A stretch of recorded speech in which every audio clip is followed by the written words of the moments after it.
സ്വർഗരാജ്യം ലോകരാജ്യം പോലെയല്ല. അവിടെ എല്ലാം തലതിരിഞ്ഞാണ്. ലോകക്രമത്തിലുള്ളവർക്ക് അത് മനസ്സിലാക്കാൻ പാടുമാണ്.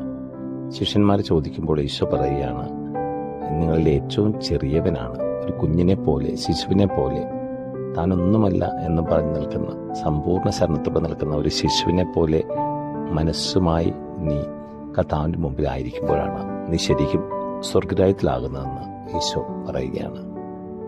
ഈശോ പറയുന്നു, ഈ സ്വർഗരാജ്യ അനുഭവം സ്വന്തമാക്കാൻ ദൈവത്തിൻ്റെ മനസ്സ് നീ അറിയണം.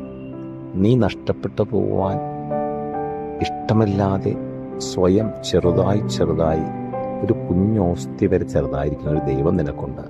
ഈ മനസ്സ് മനസ്സിലാക്കിയാലാണ് ചെറുതാകുന്നതിൻ്റെ വലിപ്പം നിനക്ക് തിരിച്ചറിയാൻ സാധിക്കുള്ളൂ എന്നും ഇന്ന് മത്തായിയുടെ 18 ഈശോ നമ്മളെ ഓർമ്മിപ്പിക്കുന്നു. ആമേൻ.